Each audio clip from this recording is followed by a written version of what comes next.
Thompson shouted to the media about what he called an insult to the intelligence of the American people.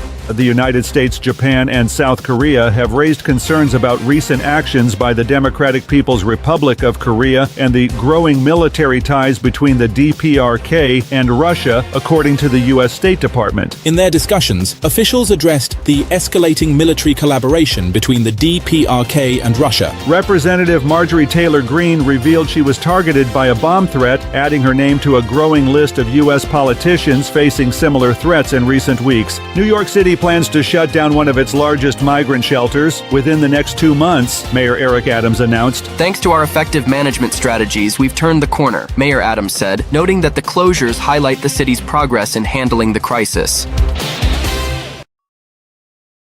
The opinions expressed on this program are those of the host or guest and should not be interpreted as statement of fact. Independent fact-checking and corrections are encouraged. Can we get a cup of coffee in here, please?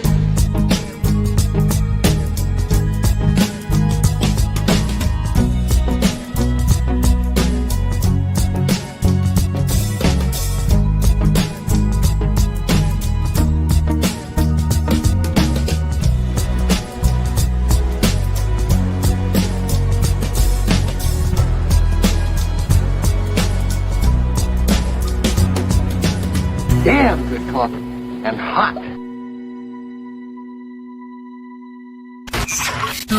My dog is your mind's best friend.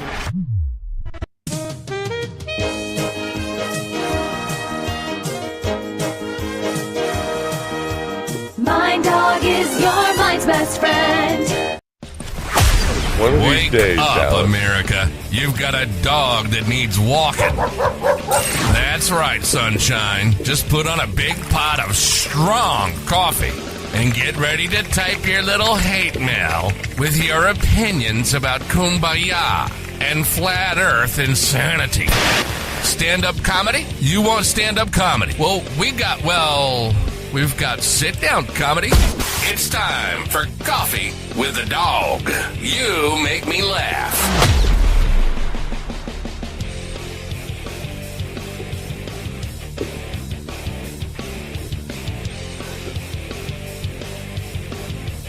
Wow. Holy moly. What am I talking about? I don't even know.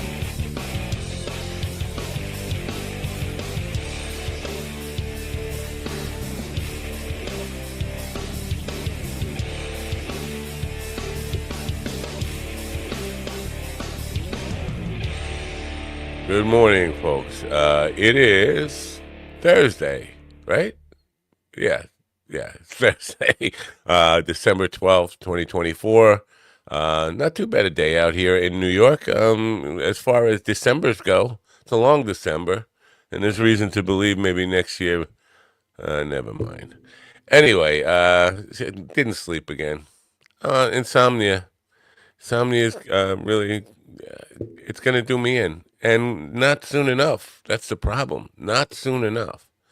Anyway, we have a strange show for you today. A strange show because, well, in the first hour, we're going to have a murder mystery author, which is not strange. But in the second hour, we're going to have a doctor who is a practitioner of divine health. Now, when I hear about divine health, I'm like, what is this? Jesus medicine? What are we talking here? I'm not really sure. She does remote body scans, brainwave scans. I don't remote. How do you do this? Aromatherapy. But I was just reading in here. She she lives with her husband, 5 children, 7 cats, 4 dogs, a hedgehog, and a turtle. 7 cats and 4 dogs. Oh my God. I thought my wife was like Snow White. And the hedgehog, we have a hedgehog. We don't have a turtle. We got chickens. The chickens were waiting for me at the door this morning. I went to bring the trash out because Thursday is trash day. And the chickens were waiting for me on the front steps and making life a little... And they're intimidating. These chickens want to bully me. They're like a gang, street gang. And they come up and they... Come on, man. They start pecking at you like right away. Like, hey... Give me a break here, chickens. Anyway, that's my morning for you. I don't know, 7 cats and 4 dogs. I can't imagine waking up in that house. It's got to be insane. And who's walking 4 dogs? First thing in the morning. We'll talk to her about that. Anyway, news is just like, it's just depressing, man. It's just depressing. One thing with this kid, Luigi Mangione. Luigi Mangione, nice Irish kid. The pictures don't. I hate to be a conspiracy guy, but the pictures don't add up. The pictures of the guy, and listen, I know about Italians and this whole one unibrow thing. But the pictures of the guy have a different space between the eyebrows. I mean, huge different space between the eyebrows. Looking at the pictures of the before and after, and the guy that caught, and he said this is the biggest insult to the intelligence of the American people. Like, first of all, let's be real. It's really hard to insult the intelligence of the American people at this point. I mean, if the last month hasn't taught you that this country is full of idiots, but that's kind of cryptic. What does he mean by that? Like they got the wrong guy? They got the wrong guy because the eyebrow thing. That's what I'm thinking. The unibrow thing. Anyway, I'm not going to get too conspiratorial over all of it, but it's just we got Ron popping in and out. I thought he was already here. Now I just heard him pop in. Anyway, I'm going to play a commercial for you, and then we'll get to say hello to the Dog Pound guys, and then meet our first guest, who is Russell G. Little, who's a author of murder mysteries, and his latest book seems to have the same cover as his last book. Well, I want to talk to him about that. I'm a little confused. I'm always a little confused. But right now, Daily High Club, they have a 20% off your annual subscription if you use it's a special Christmas thing for Daily High Club. Go figure. They're doing something special for us. Use the coupon code MINDDOG. Tough to remember, MINDDOG. I think they want you to do it all in all caps, but I think you get away with it if you do it in lowercase. 20% off your subscription if you do this before Christmas using the code and which is, by the way, I think it's 13 days away. Christmas, yes, 13 days away. Coupon code MINDDOG. With humble East Coast beginnings in 2015, Daily High Club is the premier destination for glass water pipes, vaporizers, and consumption accessories. If you're looking to elevate your smoking game to the next level, you're in the right place. With over 1 million top-quality smoking products sold, and with a growing base of over 10,000 monthly subscribers worldwide, we deliver the ultimate smoking experience. But Daily High Club is not just a retailer, we're lovers of the smoking scene ourselves, working with giants like Tommy Chong, Snoop Dogg, Chanel West Coast, and more. Ready to join the All Daily High giants, Club? in my view. Let our experts curate your collection with our awesome El Primo monthly subscription box, or grab one of our fun and unique pieces from our smoke shop. Click the link in the description below this video to get this party started now. Now, you say? Right now? It's kind of early to be getting the party started. Ladies and gentlemen, in the room with me now are the aforementioned Time Person of the Year, Ron Kane. Thank you for that acknowledgement. And a winner of the Nobel Peace Prize for getting an atomic bomb dropped on him 100 years ago, almost 100 years ago, Stephen the Sitcom Ortiz. And somebody who has absolutely nothing to be excited about today, G.D. Fenderson. Good morning, fellas. Good morning, America. MindDogTV.com.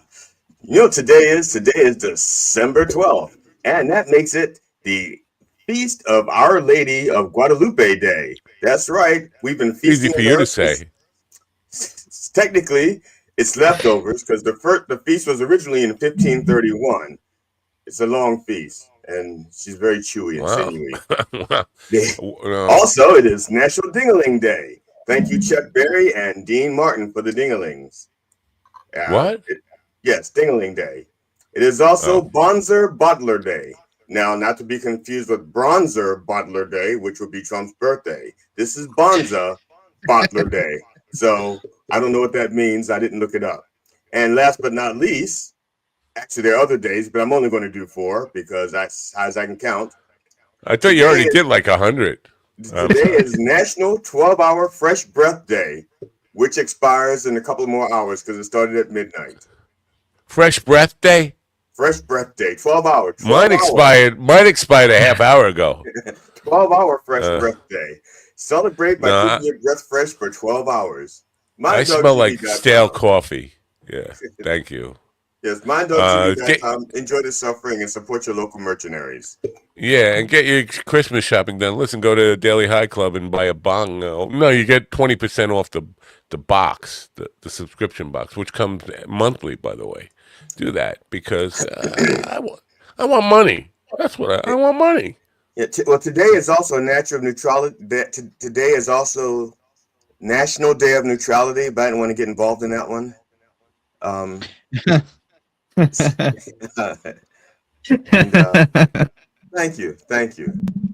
Thank you. Wow. Yeah. Now, are you guys? You think I'm an idiot with this unibrow thing, right? Have you seen the pictures? I know you think I'm an idiot anyway, but I mean this unibrow thing. You realize you can shave eyebrows and reshape them? Women do it like all the time. Do you have any more significant evidence than the difference of a fucking eyebrow? No, you can shave them, yeah, but you can't just grow. I mean, Mediterranean guy, he's Italian, so maybe he could grow really fast. Overnight. But the space was bigger, and then all of a sudden it's filled in with hair. I don't know. That's right. Overnight. Overnight? No. The family is from the Baltimore area. They have properties in Howard County, Turf Valley. Wow, look at you. You're like doing a deep dive on this kid. What are you, like, in his fan club or something? Yeah, no, you just so happens that my wife and I both have been involved in events at one of their family's property holdings. Oh. So you connection. So you think I'm way off base? They got the right kid, the right guy. So what is he saying is an insult to the intelligence of the American people? Just waking up? Well, of course, since he left that so open-ended, everybody's going to feel whatever they want. The healthcare system, it's an insult to the intelligence of the blah, blah, blah. Or this jumpsuit does not match my eyes. This is an insult to the intelligence of the American people. Or whatever. Wait. Adam is saying, did you see you guys were featured on the Who Are These podcast episode this weekend? I've heard of it. I kind of like have a dementia kind of. Isn't Adam the same one that tried to punk me about something else, some episode that I was on or something? Is that the same Adam? I don't remember. I don't recall that. But again, dementia. It's possible. It's okay to mention it. Yeah, you can dimension it if you remember it. If you don't remember it, then don't dimension it. Who are these podcasts now? Who is that? Who you know? Who are these podcasts? I think is that it's right here from Chicago. It's at the top of the page. It said, "You're waking up and having coffee with the dog, aka my dog, Matt Napo." And this is a daily morning show with a panel of comics and celebrity guests. We're comics. It's official. We're comics. Well, now it's in parentheses. It's in parentheses, so it could go. Fuck. If it's who I think it is, they would do it. Guys used to be on the radio, and then they started doing it from home or something. During the Coffee with the Dog, 577. Did they say nice things about us, or they beat us up? What do you know? We don't know. Nah, I don't know. Well, here we go. Coffee, it says, that's all it says. This panel includes such names as G.D. Fenderson's. Who you know from Blind Mike's show. Who's Blind Mike? Well, I know three Blind Mikes. Adam, I owe you an apology. I thought you were punking me because everybody said you were punking me, and I just assumed you were punking me because I couldn't find it. And I didn't mean to interrupt you, Ron, but I wanted to respond to Adam before he left. Go ahead, Ron. I'm sorry. People do leave pretty quickly. Three Blind Mikes, right? Three Blind Mikes? I'm sorry, Ron. I didn't mean to interrupt you, but I did mean to interrupt you, but not in a rude way, in a polite way. Oh. Okay. No, are these guys big or no? They're not big. Nobody knows of them, right? Or do they know? I don't know. Are they a big podcast? I don't know. You guys know? And I don't know anything. I didn't even I know don't who know. Blind Mike was. So Blind Mike, wasn't he on the show yesterday? Mike Hickson. was that him? Well, he's blind and he's Mike. There you go. I don't know. All right, we're gonna meet an author. Are you excited? We haven't met an author before on this show, have we?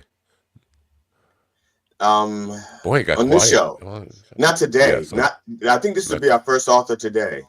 Right, because between the four of us, we've written a total of one half a page in a book. Remember when we used to have comedians on and musicians a lot? Remember that? And then all of a sudden it's like authors, and not realizing that nobody in our audience can even read at all. That's not true. That's actually probably true. No, they could read. They could read comments in the chat room. That's enough. That's their attention span is like a line of comment in the. I don't think you know what. Books, books are a tough sell in today's world with attention deficit disorder, whatever. People like short attention span theater. They like things in 30-second sound bites. But I think I've had, if you combine the evening show with this show, I think we're up around 2,000 authors in the last 5 years. So. I think we're up to 2,000 authors in the last 5 weeks. Yeah. The doctor, this is interesting. Today we have a doctor on who practices divine health. Yeah, divine health. And I'm thinking, what is this? Is this like a mixture of medicine and like witch doctory, voodoo religion? What?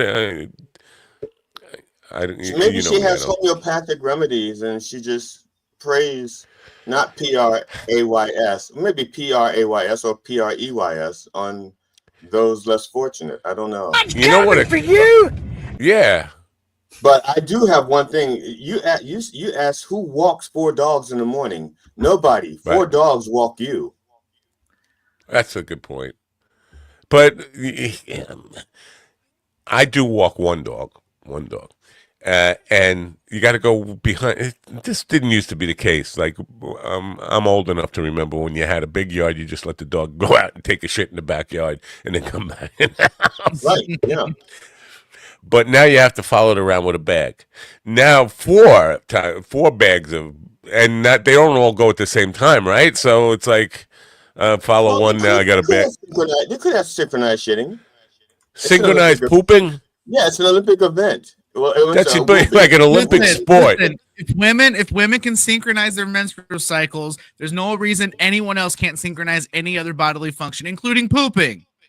Dogs. Right. We're talking about dogs, not humans, right? I don't give a shit what we're talking about. Everything poops, everything bleeds, everything dies. Who cares? Wow, Steven's in a good mood today. Yeah, somebody got their meds adjusted correctly. Wow. So yeah, and with a really strong urge to just watch the earth burn, slowed. I think it's catching. You got it from me. Steven is mad because he didn't win Man of the Year. Dude, I woke every up day. This morning, I wake up like, fuck. Why am I awake? think it's Person of the Year. Because Person of the Year. Well, but the thing is, now we have to prove he's a person, which I don't think he is. Right, I agree. Every day I wake up angry that I'm still alive. And even when I don't sleep, I wake up. You're not the only one. There are a number of us who are angry that you're still alive. I know. I'm sorry, well, why don't you do something about it? Could you do something about it? I did. It's not my fault that it was mistaken identity. The guy. Let's just say I know where you're going to be. Luigi thought Bob was you. Y'all shouldn't look so much alike. You hired Blind Mike to do the whacking. I hired Luigi. Not the whacking. You what?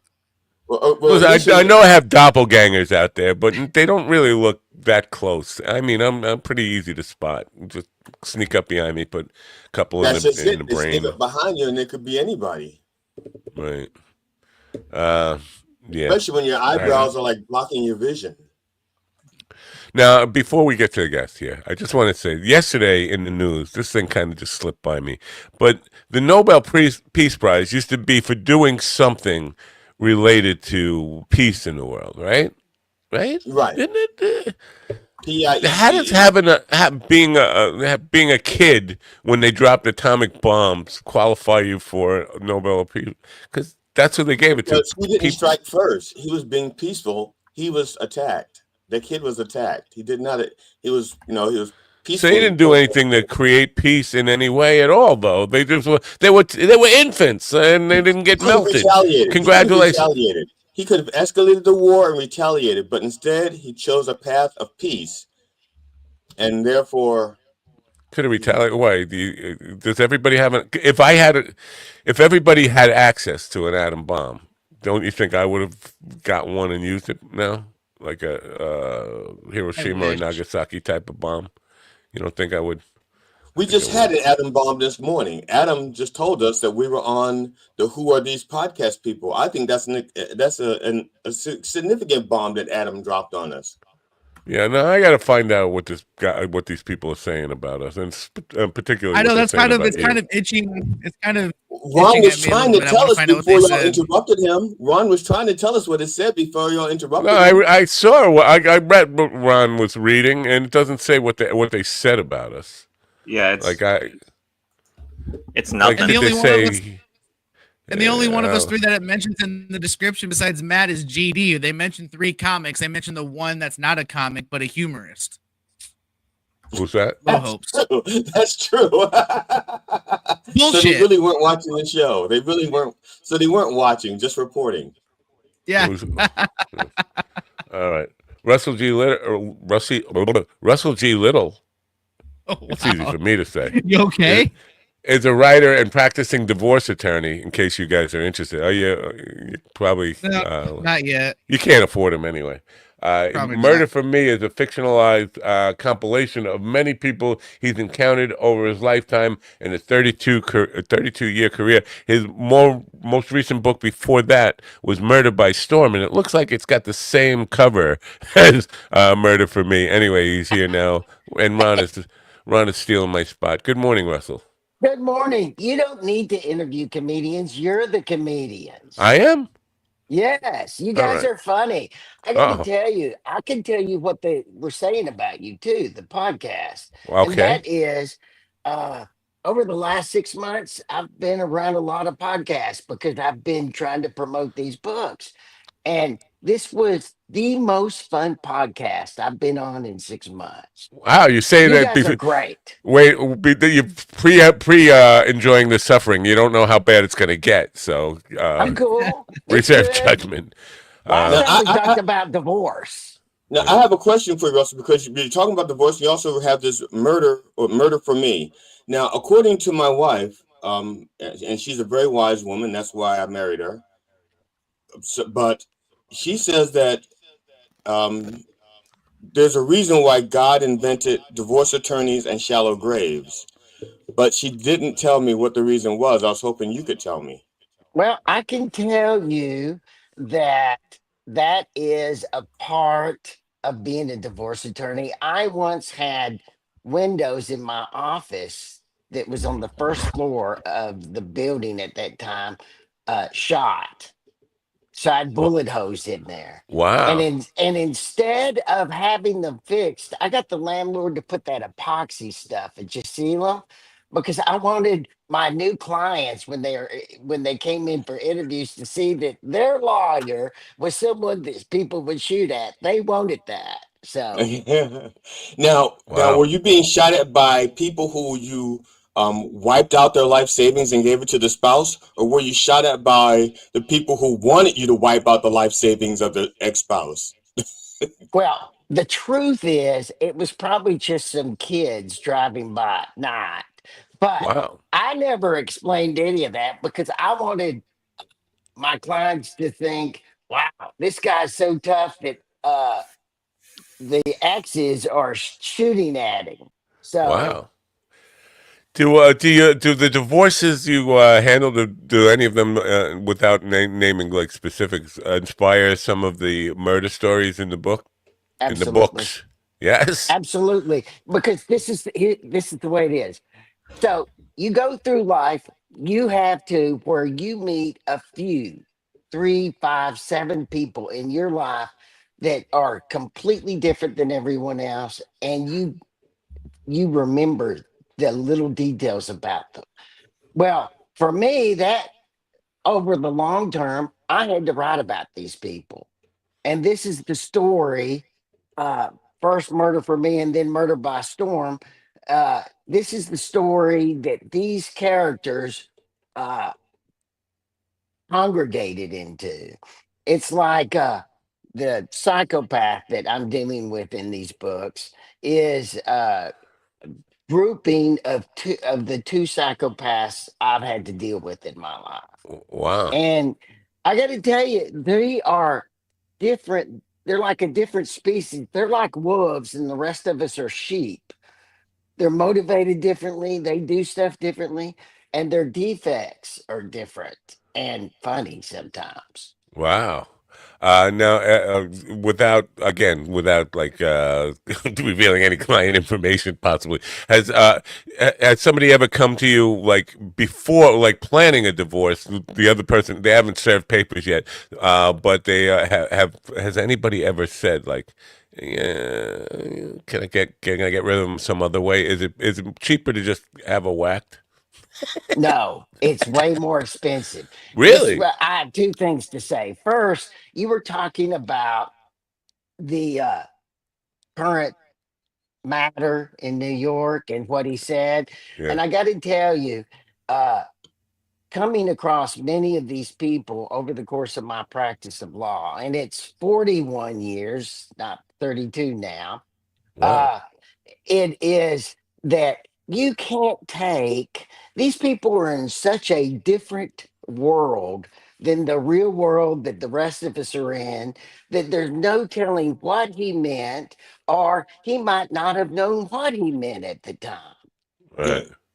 So you can't take you got to listen to GD when he said when he asparaged on your worrying too much about those comments. Yeah, there's no telling what he meant. May not have meant anything. It might have been what was in his mind at the time, and it never comes across again. That's just the way it is. We lost Ron again. Ron is coming and going. Now, I'm sorry you lost me at when you said I got to listen to GD. It's kind of like it's against my religion. I got to change this layout because I'm uncomfortable. Now, Ron will come back as soon as I do this and get back to normal here. Now, we're showing the book Murder for Me. I just got to Right. ask you about this because Murder by Storm has a very similar cover. Yes, it does. And the difference is the hurricane. Because in the next book, Murder by Storm is a murder thriller that takes place during Hurricane Harvey, right? Yeah. So that's the difference. But the only problem I have with it, and listen, I'm not here to tell you about how to run your business, but if I were like in a traditional brick and mortar bookstore, I might be confused and think, well, I already got that one and just walk past it because it looks so similar that I might That not. would be the same with romance novels. Almost all romance novels have like the same thing. They have like the woman and the guy, and they're embracing in front of a mountain, a tree, a river, or a snowstorm, something. But it's always somebody embracing somebody, looking longingly into their eyes or at their bosom or something. So I applaud you. It's a style, and when people see that style, they know it's Russell Little. So you two guys got together Thank you. to preempt anything I might have to say here this Yes, morning. this is a man of high scholarship, and you should listen to him at all times. Oh my And this is the God. best author. This is the best author on the face of the planet, bar none. Yes. All right, now let's talk because what you write about murder mysteries to me it was very popular at one point in my life. Like it was the thing that there were people just making movies and television shows over murder mysteries, and it seemed to me Hollywood is out of ideas. So a guy like you who's writing about things like this should be able to just walk into Hollywood and say, "Here, I got a dozen books for you. Just make them all into movies." Is that am I way off base here? Well, that's not how it works, right? I actually My book is actually in a stack of proposals that one particular person goes to producers because they're always looking for ideas, right? And they'll go into office. Well, I have this idea. That sucks. Well, how about this one? How about this one? I'm in the stack. So they haven't said I suck yet, but they haven't gotten to me yet. Right. What? But all they want to do is remake old movies that nobody has any interest in. You would think, okay, they're always looking for ideas. We got new ideas here. Why do they ignore them? It's just Because they want to keep their risk as low as possible, right? For all their right. investment. Okay. Now, when you're crafting these books, are you basing them on true stories? What I base them on is, well, number one, the first thing I do is I have characters based upon those people as we talked about. And I have certain events that I've had to deal with in my life and then that I've basically created. And that's the story. All right. Now, you being a lawyer and being in the publishing industry, which is more aggravating, more just full of just things that are no fun. Well, the things that having to deal with clients that don't do what you tell them is the least fun of all. Really? Oh, it's terrible. You know, Uh, you tell them to do something, they don't do it, then they come to you in a panic wanting you to fix what they created by not doing what you told them to do. That is the worst thing that I ever had to deal with as a lawyer, and worse than anything that I have to deal with as a writer. really, the Now, but publishing, but but, because but these people though, because they don't listen for different reasons. So some of them don't listen because they think they know better than you. That Some of usually them, men. right, and some of them don't listen because they have like a bias toward, let's say, attorneys. It's like I have to have you, but I don't trust you. You know. And then there's also the wow. people who don't listen because they really are incapable of listening because it didn't come from their own little voice. So which one is more annoying? Uh, Well, see, the thing is, uh, over the course of my profession, I usually preferred representing women to men because women do what they're told by their lawyer more often than men do. Men are more likely to go off and think they know better, or they're going to show, or they're going to prove something. Also, women pay their bills better to their lawyer than men, Wow. and that makes me the only man that really I ever found that you could count on paying bills is if they had a girlfriend. Because if they had a girlfriend, the girlfriend then would ask them about their lawyer. Right. I Interesting. was about to say because if they quite often men don't handle the bills. They Right, hand off the responsibility to pay the bills. And so when it comes to you, you're just another bill. So their ex-wife is the one who should be paying you. right. And the wives do pay their lawyers, and they Right. listen better, so it's not as hard a work. I don't know how So I have you missed just that. have you thought of just specializing in defending women, or would you be cutting off 25% of your clients? Yes. Also, I was always looking for the next trial because I really love trying cases. So I don't want to limit myself about the possible Well, access to a good trial. that's interesting. Why didn't you not become a criminal attorney if you Well, love? if you do a lot of family law, you also do criminal law. Oh yeah. That's a thing. And Okay. I actually did a lot of criminal law. Uh, these guys that have no reason to lose reality and commit crimes, no excuse. They have no family background like this guy that makes them the way they are. They just kind of lose it. I've seen that before, and that's why I told you you really can't rely upon what he's saying at the moment. Yeah.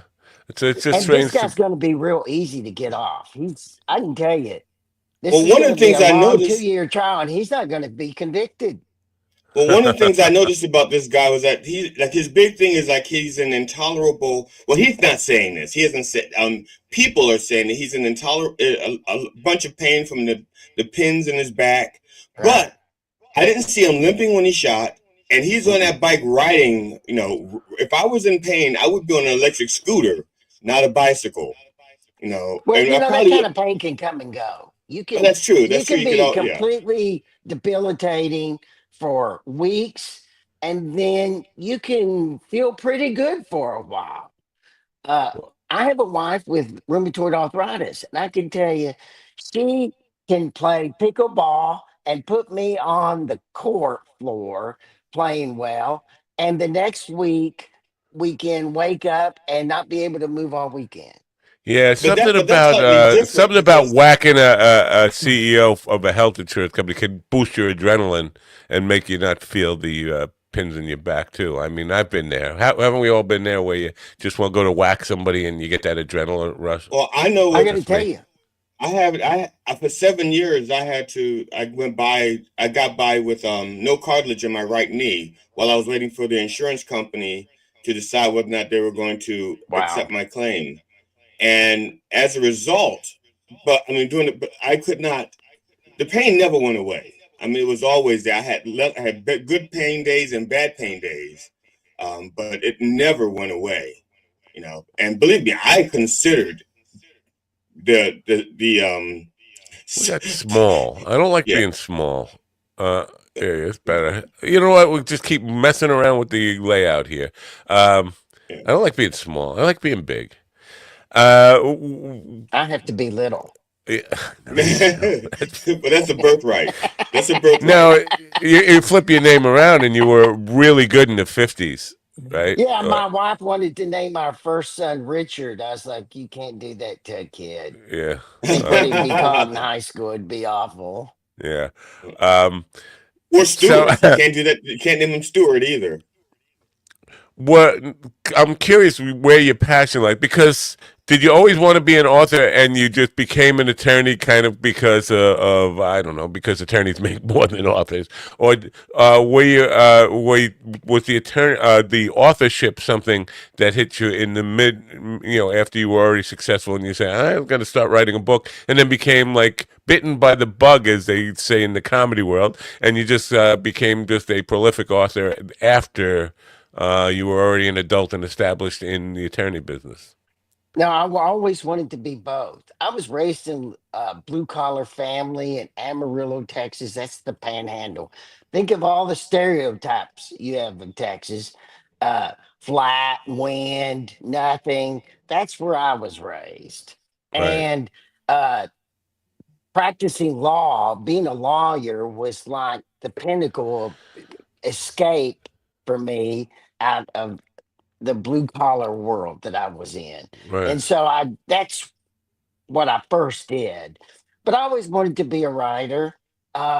From even when I was in college, I remember one time there was a riot at the university. I'd never been in a riot. So I went to the riot. I was actually in the riot, got leveled by this giant pot-bellied sheriff deputy and then after it was over, I went back to the dorm and spent 2 hours writing about it so I wouldn't forget about it. You know, crazy stuff that only someone who wanted to be a writer would do. Yeah, I get it. Interesting. Now, where do you find the time between? Because being an attorney has to take up many hours, right? Where you Where get do you up at 4 o'clock in the morning and you write. do you do that? Are you like Yes. a disciplined writer? Like you set aside a time every day to write? Right. I get up early and I write before people bother me or want to talk to me or have coffee. You said you never sleep. You need to get some magic pills to sleep because Well, sleep is important.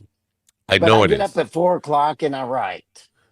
Yeah, no, we were supposed to have a doctor on the other day who was gonna have a natural way to deal with insomnia and well everything else that's going wrong. I But just she think it's all the overslept. age. She Yeah. overslept, so she didn't come on the No, it show. turns out my assistant Hank Porter never sent her the link to be on the show. It's really my fault for not really being on managing Hank very well, but he didn't send her the link. It happens, I guess. Yeah. But the excuse is he probably didn't sleep either. We're all having insomnia issues. Anyway, yeah. So definitely being a sleeper helps. But to get up at 4 o'clock in the morning, my God, that's not like where I feel the most creative. I feel most creative at night. Okay, let me be blunt. I'm an old man. What am I Yeah, me doing at too. night anyway? So I just Yeah, go to yeah. bed and get up at 4 o'clock and write. All right, What am cool. I going to do? Right? P. Yeah. P. Yeah. What? That, I mean, I pee. That's what I do when that Pee. late at night and early And then in the you go morning. back to bed. Man, I pee Yeah. so many. This is why I don't sleep, because I have to get up to pee every 3 minutes. It's like Mr. Prostate here. And I'm Don't just get out of thinking, bed. Don't get out You of need bed, Matt. magic Just pee. pills. Magic pills put you to sleep and keep you asleep. yeah, I am. And you know what? It's between the prostate cancer and the ass cancer and every other kind of cancer that's in my brain. I'm just scared. So that's why I don't sleep. I'm just wondering about which cancer is going to come first. I Anyway, think back you're to you. secretly jealous of your brother because your brother has like 9 cancers and you're really trying to I don't catch have a up. brother. I don't have the a brother. you used to have. The guy that used to be a childhood brother has like Right. 12 with 9 on. Oh, it just went up. He has 12 cancers, and you I just wouldn't want to know be if like he's him. still alive, so he might be dead by this point. And then in case he might end up being a character in one of Russell's books. So anyway, so now when you're writing these books now, do you ever? Because the big thing is series, but have you I know. any And inclination? and Murder by Storm is actually a continuation of Murder for Me. Okay. Okay. And the final book, the third book, is Murder by Trial, and it'll be out about next September. So hopefully I'll get to come back and see you. Oh, sure, yeah. You're welcome back anytime you want. If anybody who can make it through a program here is always invited back, because we scare so many people away here. And maybe Steven still won't need me. Yeah. Now I have a question also. When people find out that you're an attorney, do they casually needle you for free advice, or do they actually just come out and say, I have a friend, a hypothetical friend, and try to get it? Are they direct, or do they just try to like finagle you for free advice? Okay, well, this is something that you guys will probably understand. Number one, they pretty much directly do it, but I don't get that very much because I'm not that nice of a guy. So, and this is probably something you guys can understand. So I don't actually get bothered like that very often because I'm not that nice of a guy. So I'm not neither am I. someone that you would think, oh, I feel comfortable, I'm going to ask you. I'm like, get out of here. Yeah. I feel you on that, because I'm not that nice of a guy. I'm that nice of a That's guy. kind of what I meant. Yeah.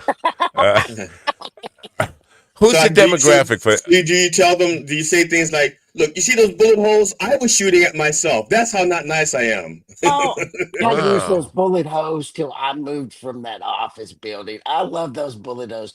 Would make my partner so mad because I wouldn't let them replace the tanks. I'd frame them. I'd frame the bullet Yeah, I holes. loved them. They were a great joke. Yeah. The demographic now, I'm just curious because my wife is like addicted to kind of murder mysteries and all this kind of stuff. The book, do you know your demographic? Is it men? Is it women? Is it people of a certain age?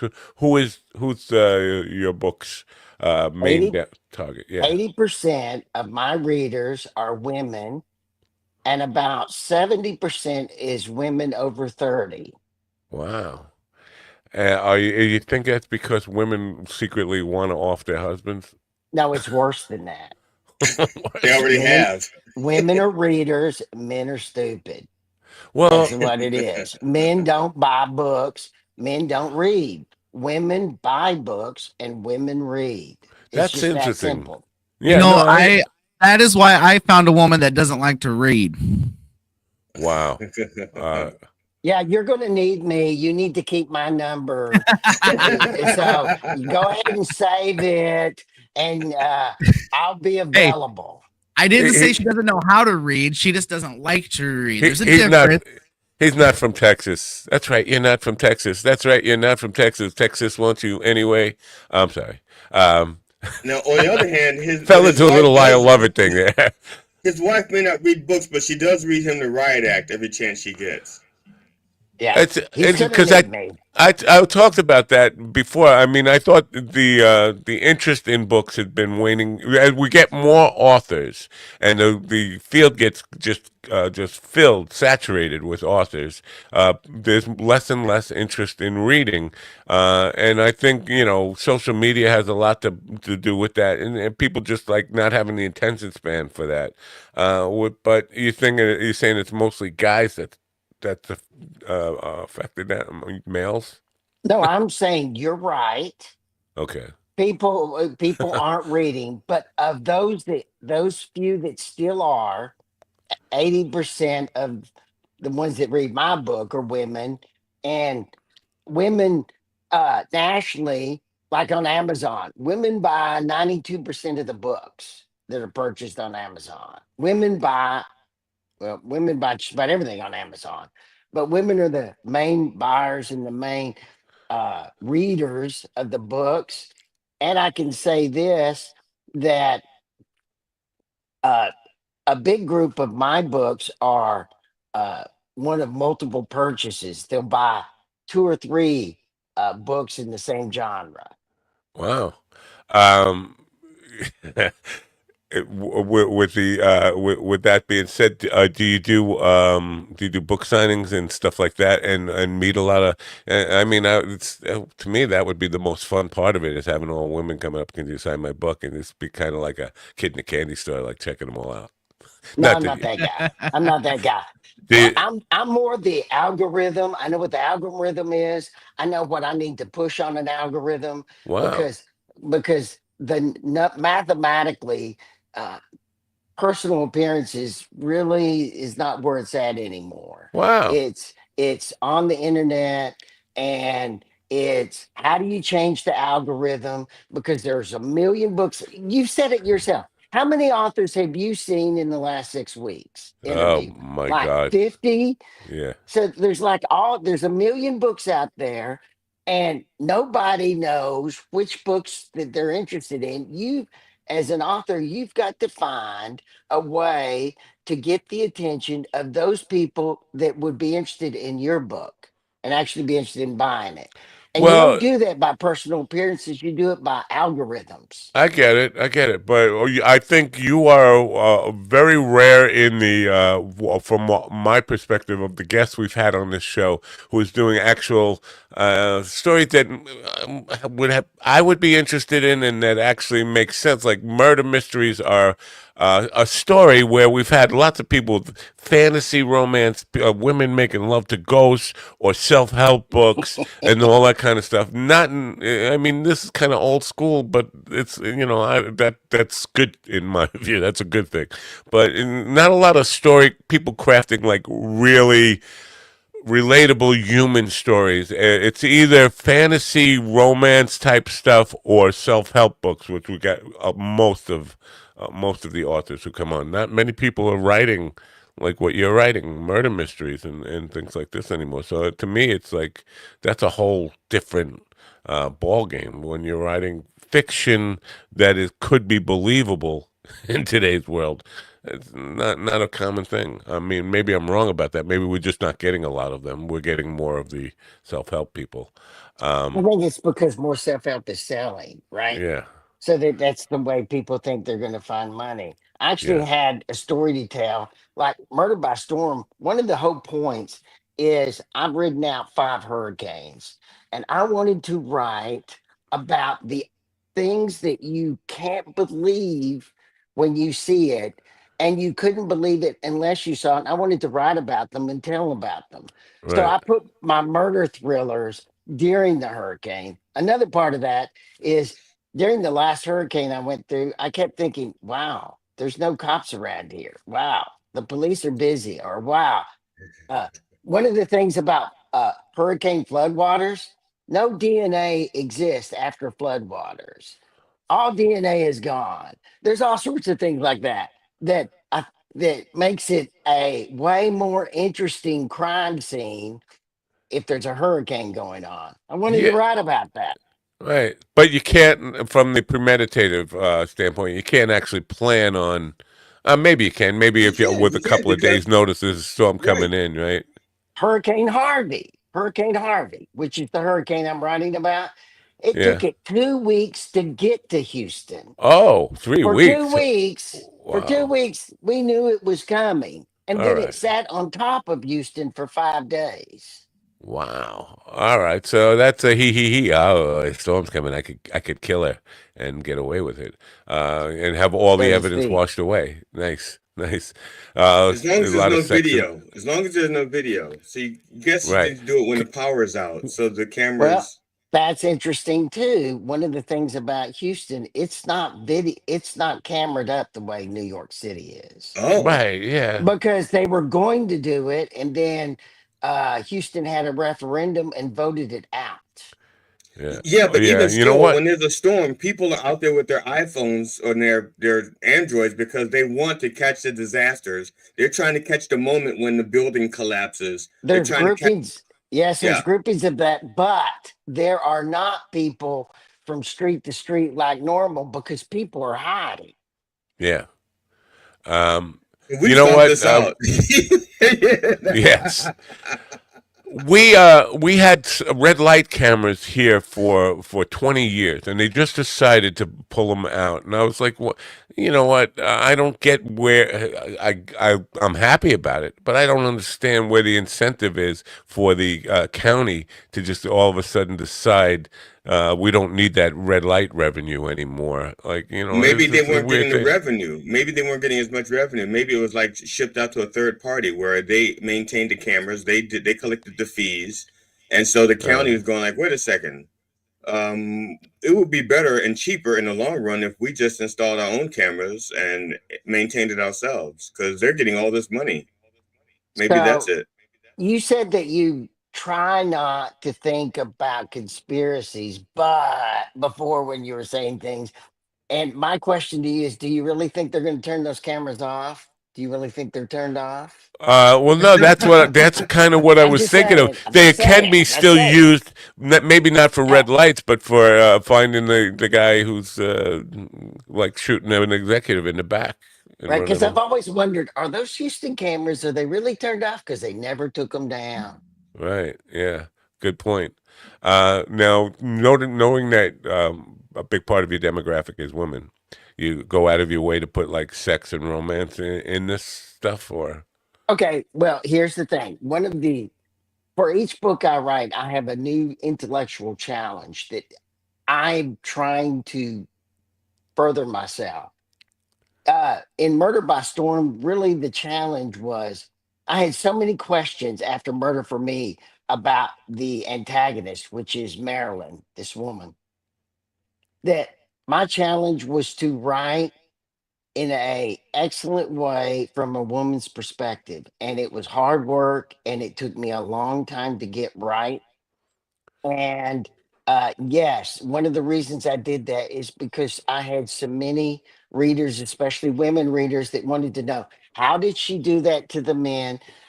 Why is she that way? What makes her that way? Did she feel bad about it? And so I wanted to answer those questions from her perspective. And so that's yes. It yeah, changed the way I wrote the second book and it created the intellectual challenge. And also, I have a relationship within Murder by Storm that's actually almost a comical relief because you got to have comical relief. right. Is almost a comical relief to the serious part of the storm because you have murders going on and you have a hurricane and so you have this relationship of this 50-year-old couple trying to build a relationship and it's kind of comical about how they're trying to get together. Yeah. Now, All right. there Cool. was a movie with Jack Nicholson and Helen Hunt, and he was a writer in the book. Yeah, I know that movie. Okay. And It's a this good woman movie. walks up to him he was like at an elevator, and she walks up to him and she goes, I've got to tell you this. You write from a woman's perspective so well. How do you do it? And he goes, I just think of a man, and I remove all logic and responsibility, and that's how I do it. They put that in there just so you would hate Jack Nicholson character there, Oh right? That's yeah, the only yeah. reason they put that in that statement in that movie.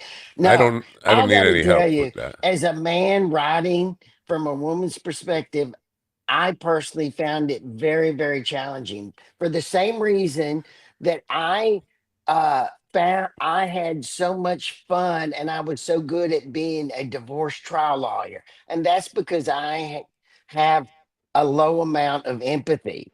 I can have everyone screaming in a courtroom and crying around me, and I'm good. Let's go. Right. And for the same reason, I had to work hard to get that right. Wow, I never kind of considered that lack of empathy could be a monetizable quantity Yes, a qualification. psychotherapist would have said that I found the right career for my personality. Interesting, interesting stuff there. I got to ask because you're from Houston, and I've been very. I don't know if you're from Houston. You live in Houston now, right? Not right now. Right now, I'm in Okay. the mountains of Georgia, freezing to death. Oh, nice. Because lately, and this has nothing to do with you or your books, but lately I've been really interested in finding out about the Enron case, based in Houston. Enron was a major corporation based in Houston. Do you remember those days? Oh And yeah, I was uh, in. I spent was visiting a client in the federal jail. That's kind of this hidden jail downtown. It's a federal jail. I was visiting my client one day, and some of the defendants were meeting their groups of 16 lawyers in the next room. right. So yeah, Um, so everybody from Houston knows everything about Enron. Yeah, well, the Houston Astros at the time had Enron Field. I don't know if it's still called Enron Field, but I was watching the documentary, "The Smartest Guys in the Room," about the Enron stuff, and I'm just baffled on how that could possibly. I mean, I'm no economist, obviously, and I have a very small brain to begin with, but to understand how you could just lie about billions of dollars and get banks to give you money based on and not see any of the like. Can we see some of the assets? We're just making this stuff up. My wife said it's like they photoshopped a bank statement and said, "Yeah, this is what we got, and give us more money." Do you how does that Well, work? How, it never occurred to people because uh, I'm still good friends with a bunch of those people, and we all went to dinner together and had drinks together and partied together. And that was when life was fast and Houston was hot. They were the top of the pyramid. And no, it never occurred to anyone until all of a sudden everything collapsed. right? Yeah. It And was nobody knew what the hell living they were good till we actually. weren't. Yeah, one of the people said one of the writers who got really on their bad side asked Ken Lay exactly how does Enron make money, and he couldn't answer that, and now it got him angry that she would even ask that. What do you mean? What kind of question is that? How do we make money? I'm not an accountant. I can't tell you how we make money. Well, you're the CEO. You should know how you're making money. Where's this profit come from? It's still a very confusing story to me, and. Coming back to you and inspiration stuff, does any like those, I think about like Law and Order, taken from like true crime stories. Does any of that kind of inspire you to kind of put in those kind of real life events into some of your murder mysteries? I never watch any of that because when my wife and I watch that stuff together, we get in these huge fights. Even she made me watch a Hallmark movie about 4 nights ago. And there was a police officer, and I kept saying, "That's unconstitutional. That's illegal. That cop's going to jail." But she said, "It's a Hallmark movie. Shut up or get out." So you got out. Wow. So I got out. Thank God. Wow. So Why I didn't don't you get tell to me that watch was my it. choice before we started watching this? Yeah, What? no. I think I got a premise for your next book. Is his wife wanted to make him watch a Hallmark movie, so he killed her right then and there, and that's end of story. And they all lived happily ever after, except for her. I don't know. Anyway, I appreciate you, but we have to move along. The name of the book is Murder for Me. It's at russelllittleauthor.com. And Murder by Storm. And Murder by Storm. And they're both available at russelllittleauthor.com. People go there. The link is in the description. Russell, it's been a pleasure. When your next book comes out, please feel free to come back anytime. I mean, there's plenty more to talk about here. You're my favorite guys. Thank you. We appreciate you, brother. Have a great day, and bye for now. Thanks for being here. Thank you. Bye. I got to take the book out and come back to here. Just reading up on, we're all getting trashed on this podcast, guys. It's hilarious. Yeah. So my curiosity was through the fucking roof. So I decided to like kind of fast forward through it and just listen through. Some of the highlights were they Googled me and all they found was a shitty joke and said, "Enjoy my wheelchair prison." They called you a babbling old man that doesn't know how to set up his stream. They knew GD was going to be there, so there was guaranteed to be 0 laughs. I didn't get to anything about Ron Kane just yet, but I'm sure it was coming up. And then they also kind of talked bad about Jackie. They're like, Jackie was on there for an hour and a half. I'm glad I didn't have him on. All he does is talk. So it was pretty good. So far, all of this is true. So what's the problem? Yeah. Right, I don't have any problem with any of it. What I find interesting is while we have a guest on, you're listening to another podcast. No, not the whole time. Only for I literally only went through like maybe 45 seconds of it, skipping through it. Can we bash them? Can we do a review of them, or it's not worth it? It's tit for tat.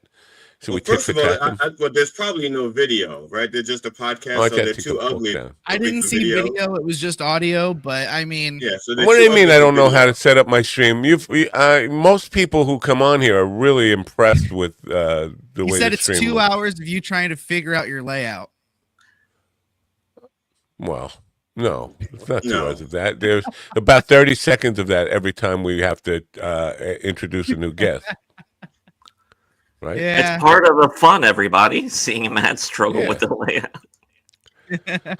Now, who are these guys? Do these guys have any prestige, credibility, or are they anybody, or they're just 27K on YouTube. I think maybe like 1,000 on Facebook. It was nothing impressive.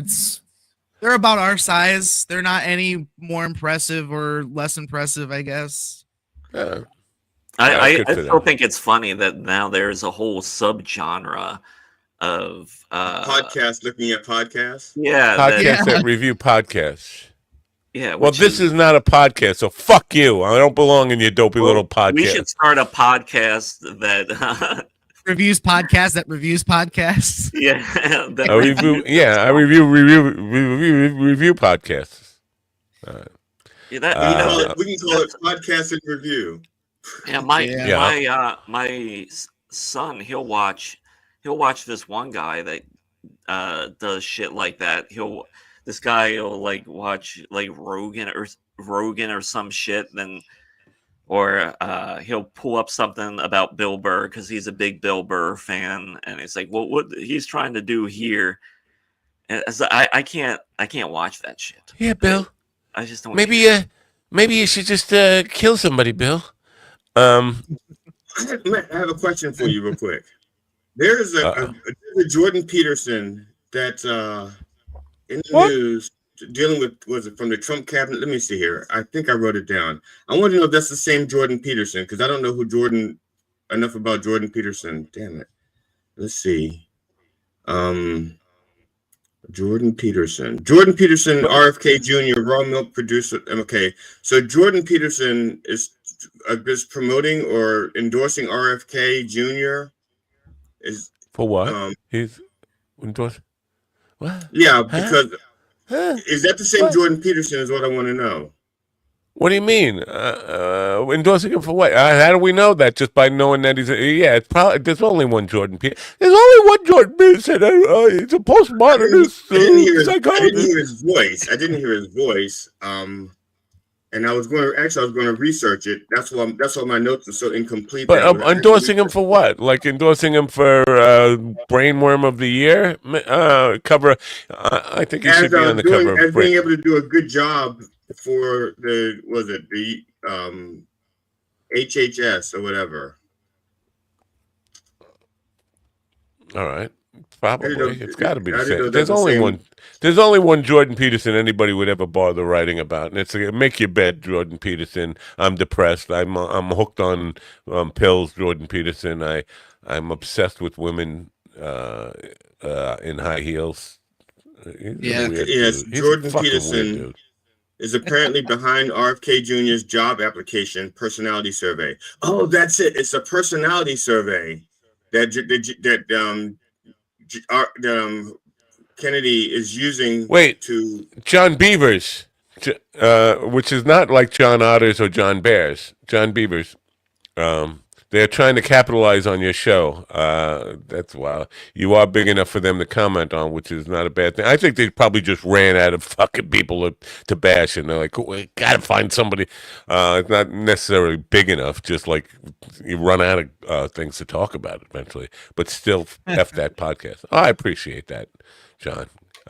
I want to trade names. I want to be John Beavers. Could you be Matt Napa, or you could be anybody? But I just want to be John Beavers. Dude, this man is a marketing genius. He's the guy that runs Slaptail Nation. Like, he came up with like the coolest name, and then he has like the coolest backdrop for his shows. And he built the ramp for me at his place. He's awesome. This is the Dormouse Theater. This is the Dormouse Theater in Kalamazoo. Correct. Wow. All right. I was going to play news. But I'm running a little late on this anyway. We're way behind on the news schedule. You're really excited for the news, aren't you? I think the news is just getting boring. Don't you think the news is just getting boring? Well, it's again, if it was relevant news, but it's a few days behind. It's just... I don't think it's 3 days behind. I don't think it. Okay.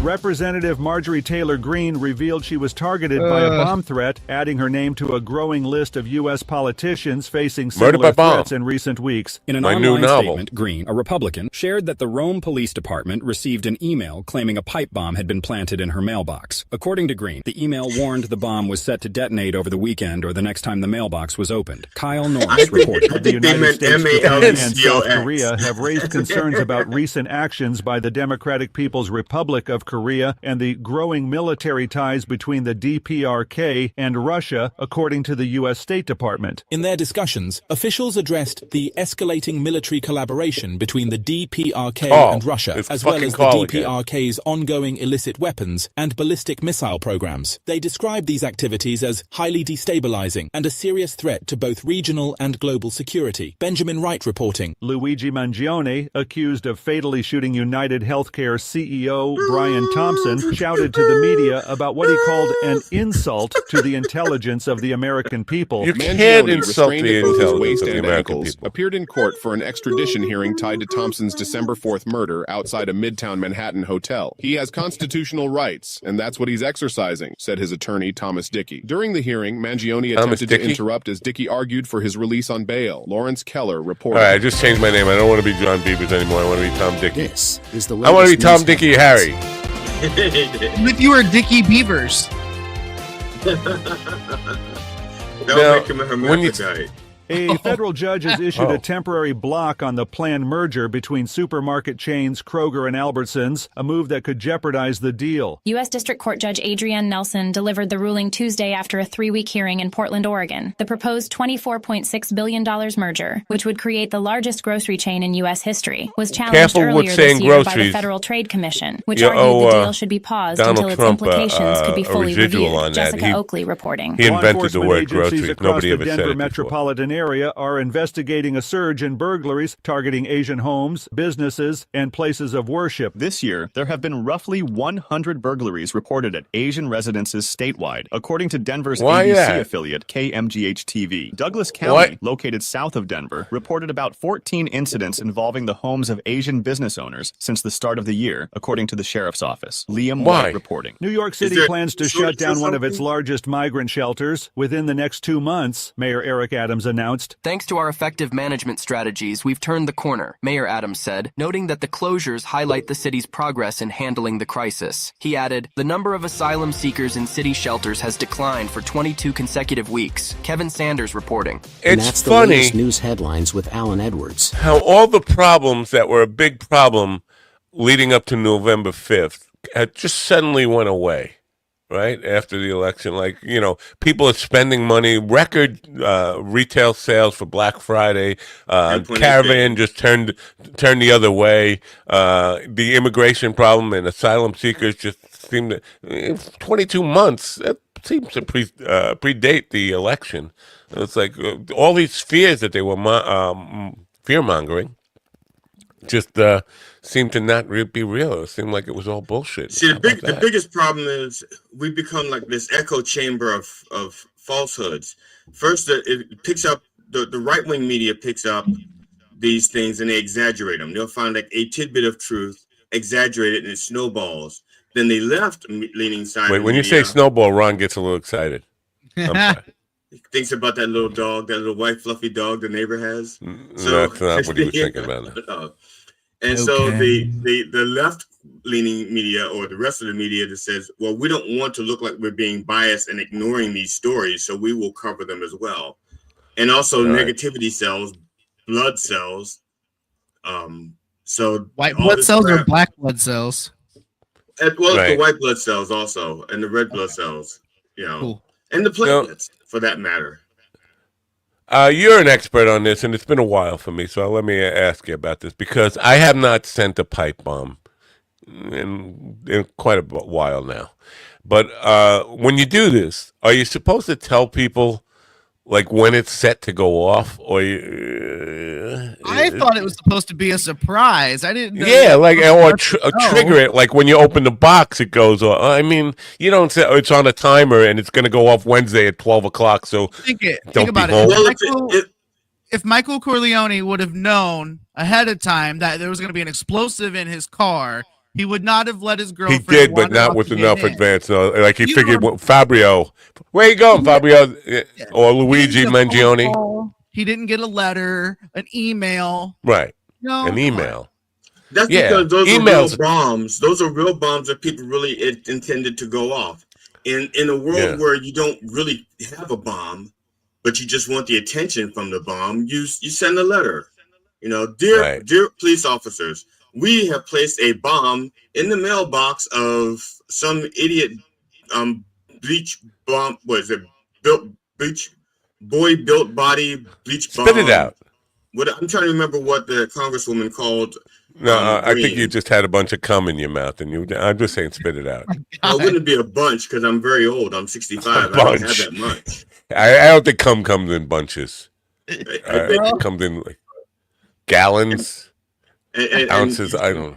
I should be careful there because I almost said something that will make somebody laugh. I want to be quoted on who are these podcast things. I'm looking for memorable quotes. Bunches of cum. Here's why I've been salted, right? They said they Googled me and all they found was this joke for this stupid finance page that asked a bunch of comics to write jokes and they'd give them. I won $50 for the stupid fucking joke. And they said that's the only joke they found. I was insulted. Well, I was like, first of all, that's because most of your other stuff you stole from Landau, and they know that. I didn't even know who Landau was until a month ago. All right. First of all, Steven, are we talking about Martin Landau? Yeah, that guy. Now, Steven, first of all, the fact that you won $50 is probably more than they've gotten for their podcast from YouTube. Okay. Yeah, that's the first absolutely. thing. The second thing, I'm insulted because that means they didn't see your interview on Done Way Past Funny. They Googled you and didn't see the interview? Yeah. That was like a they probably haven't had the time to devote to a 15-hour podcast. I feel like if they would have actually looked up real material, they would have realized that we were all significantly more funny than them, and they would have realized, oh shit, we're picking on the wrong people. That's I wonder which episode, because they couldn't been watching like multiple episodes of this. They picked the episode. Here's the thing. They picked an episode the day after Thanksgiving. Well, Jackie was on though, right? Oh yeah, but they talked shit about Jackie too. Everybody talks shit about Jackie. That is Jackie's thing, is having people talk shit about him. You picked the most disorganized episode, which is fine. Again, my feelings aren't hurt. Thank you for dedicating an hour to our episode. We love that. Thank you. Yeah, I don't have any feelings to hurt, and I appreciate the attention. Absolutely, I'm going to be pointing to that. Yeah, I'm willing to bet they watch 4 or 5 episodes and just pick the worst one that they could pick on. It's like, yeah. We've had some bad shows. I could point them to the much worse than that Jackie episode that they watched. You should send them a link and say, no, this show, these were worse. You thought that was bad. These are worse. This fucking raises the stink level to fucking Hiroshima fucking fart levels. I'm sorry. I don't know where I'm talking about. But it seems to me, coming back to the pipe bomb thing, Marjorie Taylor Greene is probably a pipe bomb expert, right? I mean, isn't she the DNC pipe bomber? She's a pipe expert. Oh, I did not know that. Yeah, but it seems to me. Well, her and Hunter Biden used to hang out. Her and Bobert, they're pipe experts. Although Bobert's expert is hand, and hand and Green's expert is oral. Well, at the risk of pissing off Ron Kane, who I know is a very staunch Republican, and I say staunch, not knowing what staunch actually means. I think you mean stench, right? All right. It seems to me the Republicans are kind of drama queen or inventing. Like I still believe that Donald Trump's assassination thing, which seems like really odd, that everything was known about this guy. The Secret Service had pictures of him for hours. It feels staged. Like, why didn't they do anything? They had pictures of him on the roof. Well, they just don't let that happen unless it's staged. But let's just say, put that one aside. Marjorie Taylor Greene might have staged this thing. Nancy Mace. Was a South Carolina congresswoman. So she was walking around with a sling and had a guy arrested for what was apparently, by all accounts of the eyewitnesses there, a handshake. And she said he assaulted her, and she had put her arm in a sling like it was sprained. Like, give me a break. If somebody wants to hurt you, they're not going to end with this like, hey, let me twist your arm and then walk away. They're going to fucking hurt. If it's an assault, it's going to be punches, thrown, kicks, knives, whatever. It's not just like a shake your hand and walk away. And all the witnesses said there was just a shake your hand and walk away. And then she shows up in Congress with her arm in a sling, like she's been attacked, and has the guy arrested. It's like, you know what? I think the whole Republican Party is full of drama queens who make shit up for attention. They're like the worst fucking high school bitch who just is constantly stirring the look at me. Shit. That's what I'm thinking. I'm sorry, Ron. It's funny because they bitch about the weaponization of the Justice Department when they should be bitching about the victimization of their party. Right. Yeah. Looks like we might be getting stiffed by Divine Health. Dr. Charneal. Well, if I'm getting stiffed, then it's Divine Help. That is divine. Probably for the better. Yeah. See, now, well, I don't know if I shared with you the scalar light thing. I think I probably did. It sounds like this remote body scan stuff is kind of like that guy with the fake fax machine or whatever it was. I was not going to be really all that open-minded about this remote diagnosis through body scan stuff. It just sounds like, This is the kind of shit that like non-vaxxing parents will fucking do to their kids when they have some disease, like we'll pray it away, and it's just, and they end up, it's so stupid. You know what? I'm just thinking, why didn't one of these, who are these podcast guys, why didn't they tune in one of these days where we have just like multiple no-shows? Those are the ones that really. No, I'm just curious. The drones that are over New Jersey, okay, like nobody is doing like. But I'm thinking that one guy recently shot down a drone. He was actually just delivering pizza. Was that? That was in Florida, Jersey? Right? It was a Walmart. Florida, yeah, that wasn't connected. Walmart. But, okay. Yeah. I'm just curious. I guess that's why they picked New Jersey, because nobody in New Jersey has guns to shoot them down. If they picked Florida, everybody would have shot them down. It's a weird situation, man. I'm not convinced that they're not from like a foreign country trying trying something. The Defense Department's already debunked that. Well, actually, they debunked one country. But I'm not. Okay, It's but I'm not our buying drones. it though. It's our drones. That's it why has to either be exactly. It has to either be ours or someone close. Because here's the thing: you don't let a balloon. Hey, Ron is speaking. Sorry, sir. Go ahead. Now, I was just going to say, it's a U.S. drone because especially with the military and Homeland Security being so calm and nonchalant. I mean, it's so fucking obvious. I don't know why anyone is like thinking, oh, this could be so. It's not. It's right in front of your face. It's like there's it's like there's Q anal people. We get it. It's very obvious that it's ours because we couldn't let a balloon float across our country without them shooting it down with F-16s, right?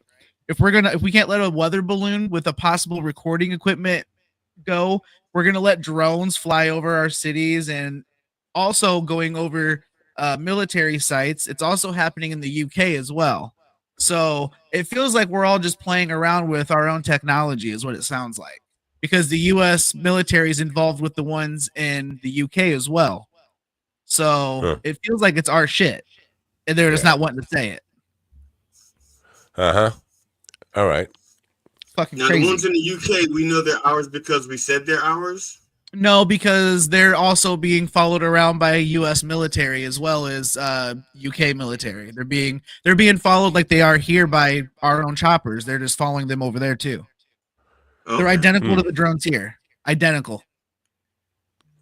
No, they're all lit up. Like if it were aliens, they wouldn't be. And trying to stay hidden, you wouldn't put on like flashing red and green lights and all this stuff and fly low like that. And it's the same theory of like people thinking the boogeyman's going to tap on the window before they try to steal them. You're not going to get a heads up. It's just going to happen. And these are they're not hiding. They're being super obvious. You can hear them. When you say boogeyman, you mean KC and the Sunshine Band?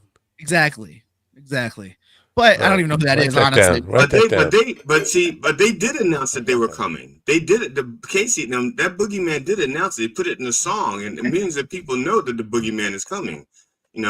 So, yeah, but here's the thing. I mean, don't get me wrong. As fun as it'd be to live through an alien invasion, they're just drones. Like you can hear them. They're lit up. They're flying around from 5 p.m. to 10 p.m. most cases. So you can see them in the dawn. Like they're not trying to be anything they're not. They're just drones. Wow. That's all they are. All right. See you guys later. I'm out of here. Okay. I want to go listen to this bashing. I hope they said just. Dude, I told you my curiosity got the best of me. I didn't get through all of it. I went through about 45 seconds of hitting skip a bunch and just stopped at certain parts, and it was just like, okay, have fun. Are you a retard? Yeah, I am a retard, but that has nothing to do with what I was just talking about. Now it's just something about them talking about my music. Right? Yeah. They also said some. They also mentioned your music sucks. Didn't really. They started playing a clip, so I didn't want to. I said I was just skipping through it real quick. They said something about his music, and then they started playing a music clip, and then that's when I just cut it off and came back and just was like, you were bored by my music. No, not bored. His ears is hurt. Oh. I was going to do a live stream last night, and things came up. I didn't get to do it. I don't know if I'm going to get to do it tonight, but I would like to do one of these nights. Just a live acoustic show. But yeah, I'm just curious. Now I'm curious. I don't mind them bashing me. I mean, in my opinion, attention. If people come to watch because they bashed, that's good. If people, if they come to pile on, that's good. I mean, we can just come on, man. So I do appreciate the attention, but I am curious about what they said about my music. Did they say I don't like that F chord? I don't like, that F minor. It just doesn't do it for me. Well, I don't want to get into them talking about effing minors because who knows what they do. But right. No, I don't know, man. Like I said, it just. Well, that's a terrible joke. You didn't steal that from Landau, did you? No, I don't even know.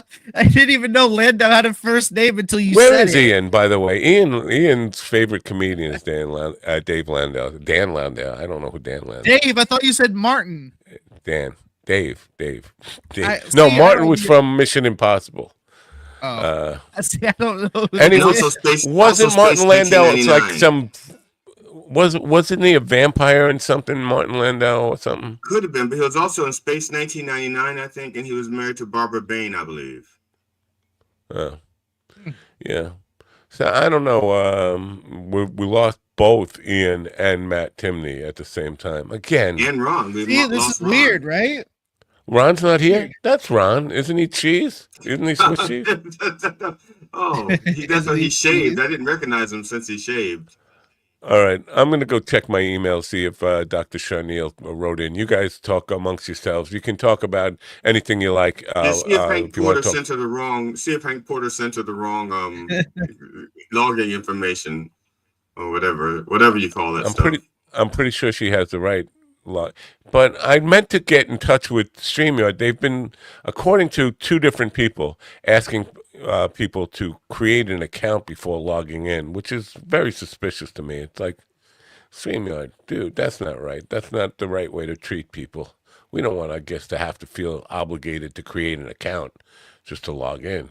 And maybe it also depends on what device they're logging in from, because when I was trying to log in into OneStream, when you first sent out those things, have you guys? I wound up creating two accounts by accident, and when I logged in from a different device, it worked just the way as you guys did. So, some devices, yeah.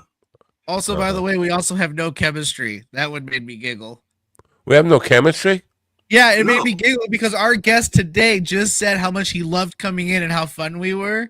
And literally when he said that, I heard them on here say they have no chemistry. I don't know why they get together and do this. And I was just like, we're just grasping. We're grasping. I think they should listen to the one where I yell at everybody. Or the one I should say, yeah, which one? It's also possible that because there's different types of chemistry. There's organic chemistry, and then there's inorganic chemistry. You know, they may have just failed chemistry in high school. Maybe they didn't take it. They don't know what chemistry is. I think if I could put together a 2-hour reel of guests talking about how much fun they've had on this show. So, fuck them. Nah, but you know what? Don't fuck them. Don't fuck them. But you know what? If they needed to use our names and our show to fill an episode, that's fine. Good for them. No, it's fine. It was fun. Yeah, they've been Stephen, the Rob from Landau. Don't start that. Can we go back to calling me a pedophile? I don't want to be a joke thief. Well, you know what?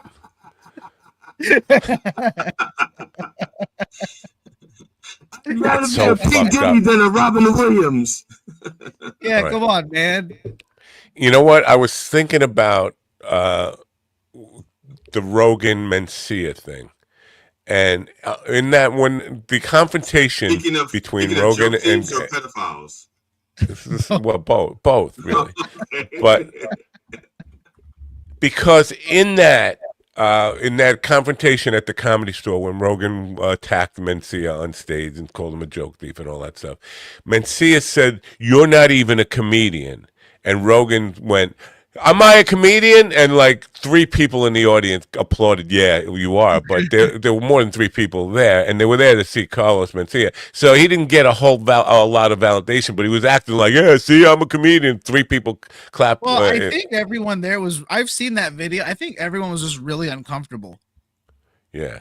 I mean, you even watching the video, my skin crawls thinking about it because I mean, ugh. But like.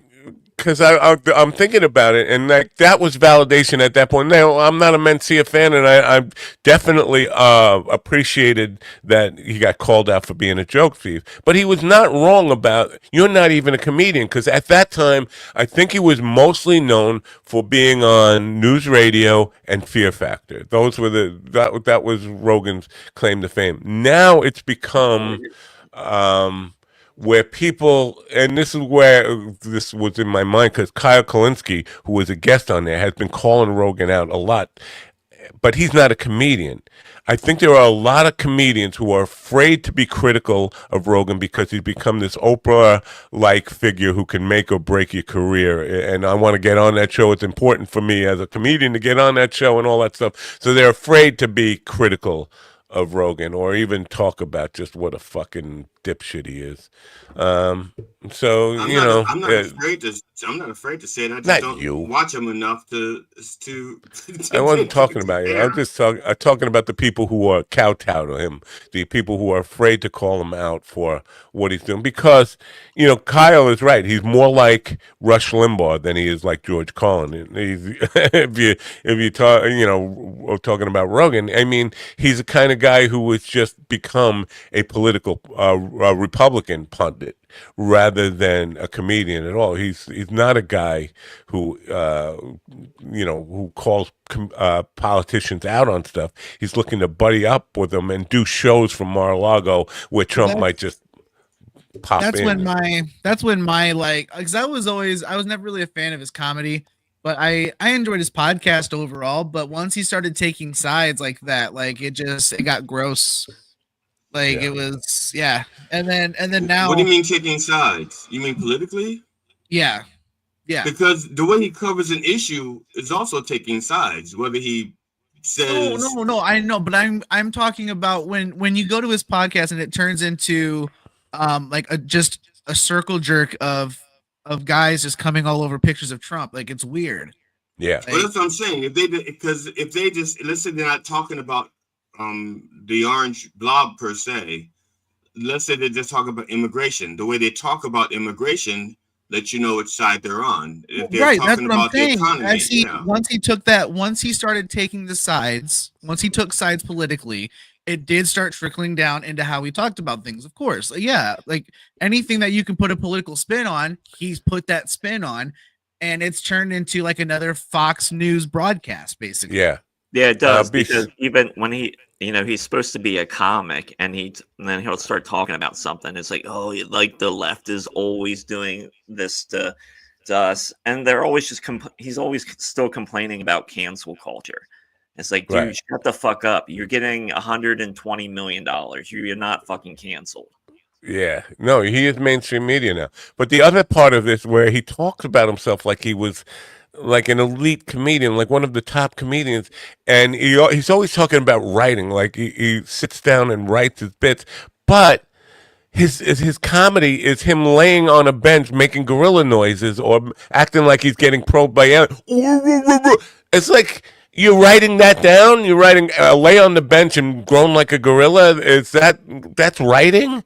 I mean, I don't think he wrote that down. I think that part just says vamp. I think he just wrote the word vamp there. I don't think he wrote down moan like a gorilla. Maybe he saw GD's bit where he lays on the stool and swims. That's a classic. That's a classic. It kind of reminded me of like Jim Brewer. Like, does he make goat noises for 3 minutes? That's what he writes. I mean, that's not writing. Probably says that. Yeah, I do have some showbiz stuff. Thank God. Thank God. Are you talking about the way I got on the stool and swam? No. No. In show business, how nobody laughs when I talk. Is that it? How nobody laughs when I'm No.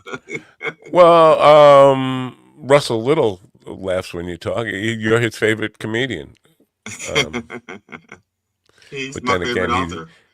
I really should read one of his books. He's a murderous type of guy. I'm looking for showbiz here, and I'm not finding any. They move shit around on me. I don't like when people. It's like when my wife fucking changes. My wife moves furniture around and stuff, or rearranges the house way too often. And like, just as I'm getting used to the new one, that's when she. Well, it's when she starts putting stuff outside for you to get it. Then watch it, because she's gonna just lock the door. Well, I think she has. I think that's where my paintbrushes, my good paint stuff. I think it's outside, and she won't let me go out there to check, which kind of is proof. You mentioned that you're going to buy new paintbrushes, but doesn't the instructions say that you have to use like 2 types of brushes, a round one and a flat one, and they have to be like that was for that was for the mock class, and I decided not to do that. Oh, okay. All right. Because I was going to say, weren't you violating your contract if you go out and buy good brushes? No, I'm not going to do that because you know what? Damn it, I have standards. It might not appear like I have standards, especially if you're a podcast. Stop. I know. Come on, nobody's even. Let me qualify this. Okay. I have standards with how much money, how much I will allow myself to be raped for money. Like, I won't do a gig. God. Ron, what are you doing? What is he doing? He's finishing on the microphone. All right, that's fine. We'll see how they review that one. Yes, tell them until Ron comes on the microphone, please. Well, I'm not going to do painting classes for people for not enough money, and I don't want to say how little the money was, but it's below me. It's below me, so it's so below me that it can below me. It can below me. Oh, God damn it! So, Ron, does that foam thing come absorbent, or does it just roll off? Does it absorb it, or does it rub off? I don't know. I don't know. I guess we'll find out when it dries. Guess what? Found it. You found it? And now, bringing you the latest in entertainment news. I got white from Hollywood, New York, and East Bumfuck, Montana. Here's our chief entertainment correspondent, Ron Kane. Ladies and gentlemen, it's showbiz. It's showbiz, blowbiz. Oh, showbiz. That's exactly what I was doing. Wow. I was doing this right before that. Wow, look at that. I'm like psycho, telepathic. Yeah, it is Thirsty Thursday, so open up those throats and cup the balls. So I figured I'd use this. I figured I'd use this picture since we were talking about podcasts, and I think it's well, here we go. Anyway, Gomez and Blanco are now they are engaged. He asked Selena to marry him, and she said yes. And still, no one understands this relationship. Well, okay, while GD's fondling his balls, I'm just confused as everyone else is, man. I mean, I'm just gonna say that my guess is he's the first guy to make her come, and that could be it, enough. dude. That could be it. Yeah, his cock has to be down to his knees or something. Maybe he's got a good tongue. I think the tongue probably sold the deal. That's all. Maybe the beard is soft. Maybe it's nice, soft, and silky. No rash. No rashes there. I kind of get it because of looking at this dude. So he probably does. He treats her really well. Probably fucks the shit out of her, and she's like, "Oh my God, this sloth of a man! I can't believe it." Sloth. It's like, I'm coming. I just want to say, if that's how he's billing himself, I think I got a lawsuit on my hands because I was always a sloth of a man. Let's be real. Any man that can wear that out of the house confidently is probably packing a fucking pack of tennis balls in a tube sock. Yeah. He's a successful songwriter and producer or whatever. So, Red Bull. Yeah, I mean, good for him. Good for you, Benny. But has he been reviewed by that podcast people who talk about music? Who's this Penis podcast? Yeah. Oh, you can give Benny all the reviews you want. You can sit there and say you suck and be like, yeah, I'll see you later. I'm going home with her. See ya. Yep, they're gonna bounce off his 11-inch cock and goes tuck himself in with Selena Gomez. You lucky. No, she's a good-looking woman, but let's be honest. She probably can't cook. She might That's not true. Actually, I think she she can cook. She's been on Rachel Ray a couple times. Oh. Yeah, so I stand corrected. I sit corrected on that. Cooking show ended. Didn't she have a cooking show and they stopped because she couldn't cook? Was it Selena or Rachel Ray? No, Selena. I thought she had a cooking show. That could be. That could be true. And they canceled because she really could not cook. All right, now I said recorrected, uncorrected, recorrected, and rejected, and uninspected. Ron. I don't know. I'm just saying, good-looking women in my. I'm going to say this real quiet. Never mind. Yeah, just don't say it. Just stop. Never mind. No, I don't want to. I don't want to sleep outside. All right, so this movie opens this weekend. This is Kraven the Hunter. This is a comic book movie. We had mentioned it. Well, apparently, the Rotten Tomatoes score come out for it, and it's sitting at 17% rotten. A lot of the reviews have not been kind to this movie. Like one of the headlines I read was "Kraven assassinates the superhero genre" or something like. Well, you gotta be pretty powerful to do that. I actually read an article about this movie, and I guess Sony has already stated that after this, they are gonna be done with the Spider-Verse, and they're giving all the rights to Marvel. So they fuck it up and then they give away the rights. I don't think they're gonna give up the rights. I don't think that's true either, but if this is that bad, it could. It could be. Maybe they're going to give up. Maybe they'll give up the rights to make the movies, but they still will make some kind of claim so they can get some of the money on the back end. Here's the thing, though. I feel like they should give it up because every time they make a movie, it's awful. Now, they also the people behind Venom and Carnage. Yeah. Yeah, well, I think imagine a 2-hour movie of Venom fighting Kramer, and Kramer just going to be Edward Adam Gold. Sony does have a piece of Spider-Man because to make those Spider-Man movies, Sony had to lend the character to Marvel for them to make those movies. So they're not going to get rid of those rights because they also already gave up Fantastic Four. They already gave up Hulk, or they still own a little bit of Hulk. But like everything, they've gotten rid of everything else except for Spider-Man, really. So that's what I'm saying. Maybe they can because I thought the deal was they had to make a Spider-Man movie or Sony movie, one of those movies every 5 years or something, once every 5 years to keep the contract. Yes. But my understanding is that they could actually just keep part of, in other words, lend the characters or rent the characters to Disney or whoever, and still get some money on the side and not keep making bad movies, which will hurt the brand. Yeah. Because making a Kraven movie, that's bad for the brand. I'm sorry. Kraven would have been a much better just bad guy in one of the Spider-Man movies. But then also with a better actor, or I shouldn't say a better actor, a different actor. I'm sorry. That's not the Kraven I grew up with.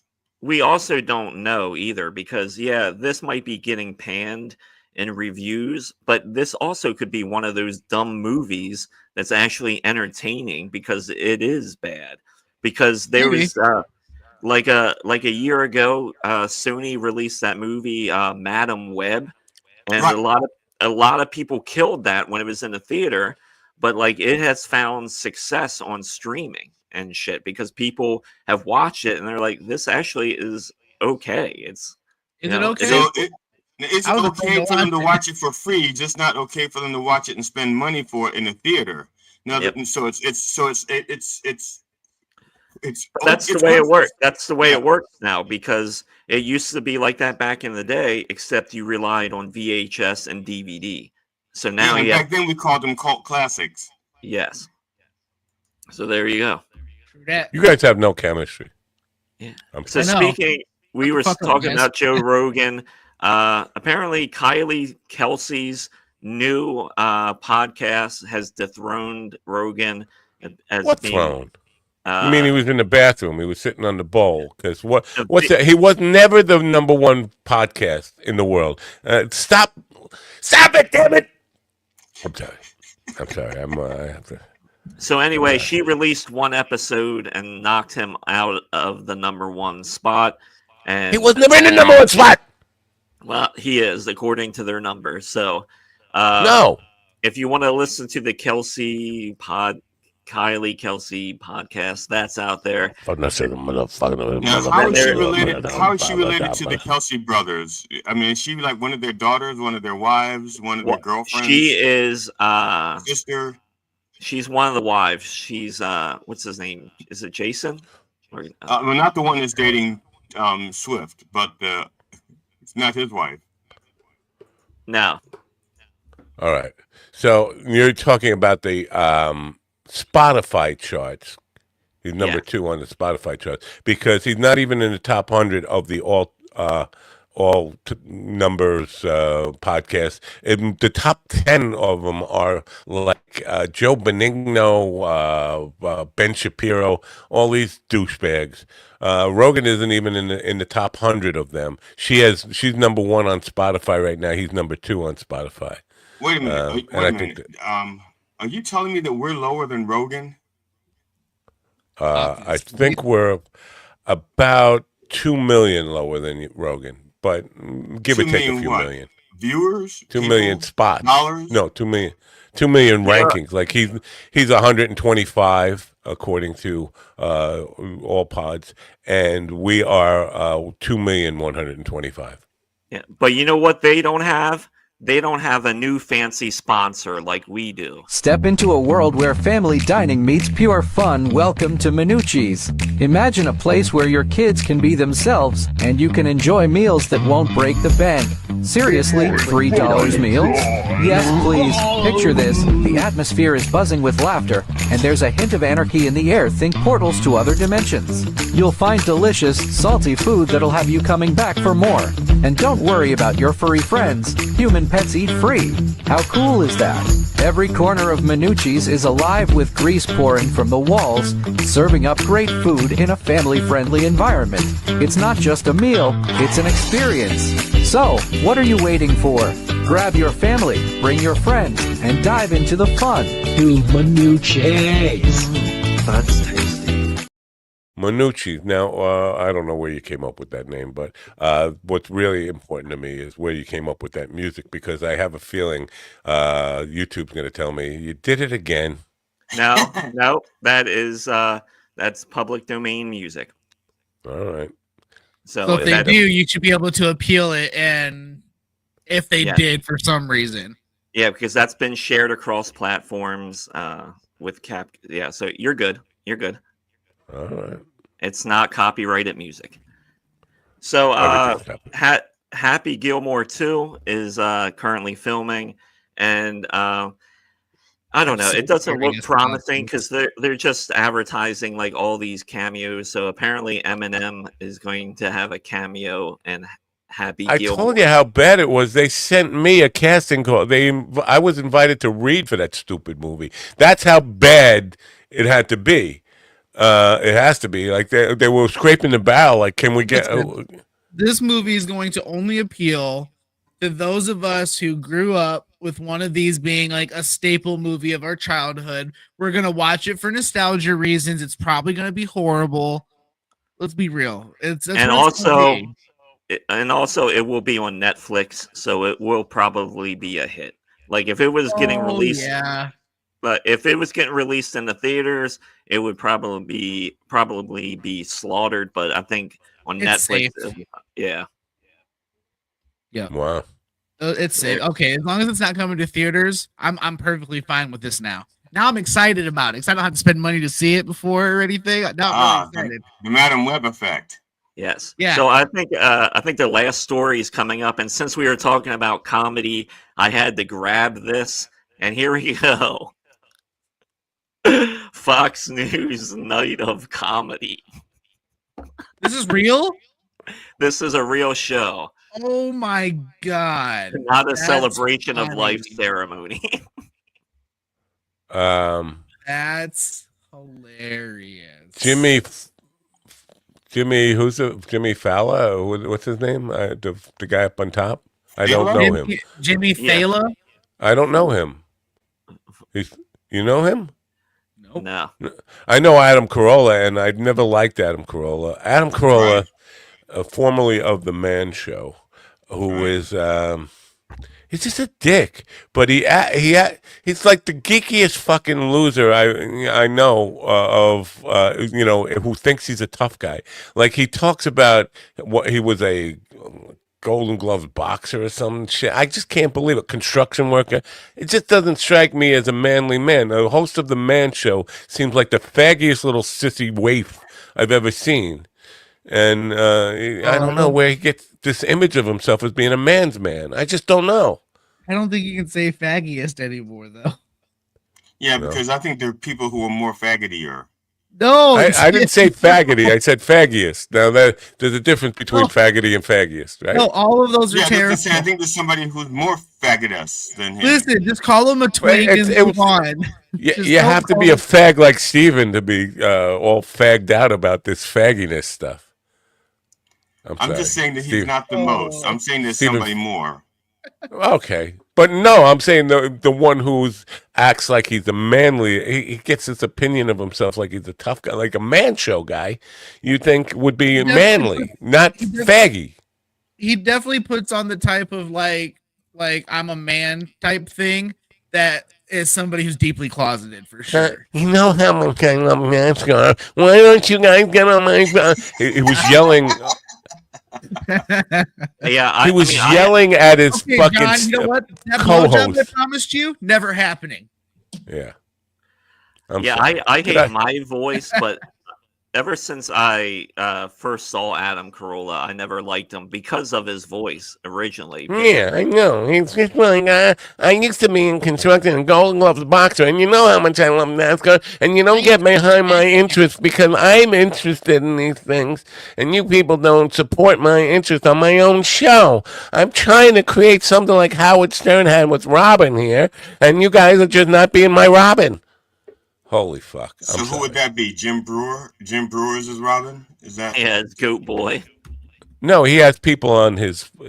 I forget the girl's name, but she quit after he berated her like that and told her she wasn't living up to being his Robin, and she wasn't interested. She couldn't fake being interested in NASCAR like he is, so she fucking bailed on him. I forget her name. Well, Adam Carolla, he probably needs some money more because his divorce settled back in January of this year, and so he had to pay her $4 million plus give her the house. So that's probably why he's out there touring. He's like, I need the money, guys. And yeah, I mean, if you want a night of comedy is a strong word, but a night of celebration of life, maybe you will attend this. This just looks like a terrible show. I just want to say Anthony Rodia was a no-show on this program when he was booked here about 2 years ago. So I think he was performing at Uncle Vinny's for a time. Uncle Vinny's was supplying us with guests, but he just was a no-show. So out of all these guys, Uncle Vinny Boombot. Oh yeah, Uncle Vinny Boombot. Jim Brewer, I mentioned before, is like he's not a comedian. He does comedy that would appeal to like second graders. Oh, that's funny. Look, mommy, he's making funny faces and sounding like a dog. So, in other words, the Fox Nation audience, then? I guess so. Oh, where's Gutfeld? Motherfuckers. This is so bad, Gutfeld didn't even want to touch it. That's how fucking bad it is. I was just going to say, I'm surprised that Gutfeld isn't even touching this, which, I should say something because he's supposed to be their local funny guy, right? Yeah. Yes, the words you'll hear at this show are trans, and they're trying to do this to us, and cancel culture. 4 white guys all complaining. And four white guys, three of whom are rich, I guess. All right. Yeah, richish. Richish. Yeah, maybe. So enjoy the suffering, everybody. Whatever podcast or whatever the fuck you listen to. They got nice teeth for guys who are looking like they want to tongue each other. They don't have a tongue. There are no tongues there. You see right there, there's no tongue. This is no Diddy. Right there, no tongue. Well, that's the show for you, folks. Send that to who are these fucking pods with blah, blah, blah, blah, blah, blah. No chemistry motherfuckers. We are nutsack and shit stick in the morning. Right. Well, that's the third. That is the third podcast. That's not this podcast I've been mentioned on that I have not seen anything about yet. Huh? I haven't watched. Was that in English? Yeah, it was. I'm trying to figure out a way to verbalize. You want to fight Adam. Basically, you want to fight Adam and not Adam Carolla. Maybe Adam from the room is is your blood sugar okay? My blood sugar. Let's find out. You're stuttering a lot. That's why I'm asking. No, that's just the lips. That's the black lips. Okay. I didn't want to touch that, but okay. No, that's why, maybe that's Adam why, from the chat room is Adam Carolla. I use Blistex to lubricate so they don't stick together. So they just slide. But this is an old. You can see this tube is an old tube. I'm running low. Oh my gosh. Yeah, I have to go get more Blistex. I'm running out. I've never finished a tube of Blistex in my life. Really? This is my third tube. I finished all my tubes. I finished all my tubes. It's yeah. How do you not finish a tube of Blistex? What do? Just throw it away? I lose them. How do you not keep a tube of baby oil with you? How do you lubricate your wheels if you don't have Blistex? Exactly. Christ, did a cow shit in here? What, cocksucking here? Is that what she said? Oh my God. Is it cocksucking here? Christ, did a cow shit in here? Oh, I thought you said it's a cocksucking here. I'm sorry. Yes, there is. You're just in time. We ordered a large cocksucker. I thought she said cow dick. Is there a cow dick in here? I don't hear. Aggiest show in the mornings. I don't hear well. By Blistex. Okay. Anyways, you guys gigging this weekend? Yeah. This is a weird time. Tomorrow I have my Friday night stand up at Fratelli's in New Cumberland, PA. That happens.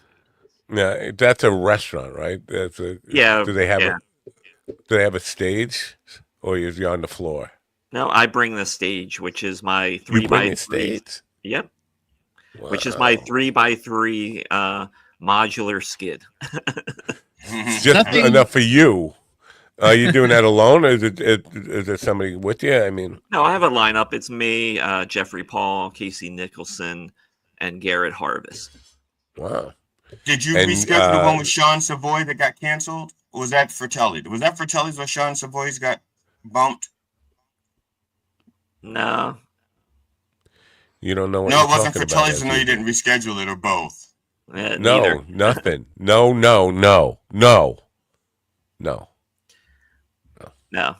No, I didn't have it. I decided not to do a November show there because November is, I don't know. Isn't December also a little, I don't know. I mean, that's what I started to say. It's like this time of year, like people are Christmas shopping. My last show that I did there was in September because there's like a change in management. So the October show got double booked. So right, that's okay. Yeah, was that and I didn't do that one. No. Then in November, I decided not to do one because of the way the calendar worked out. So I'm going to do this one to close out. I'm going to close out 24 with this one. Then I'm back there again in January, starting a year over.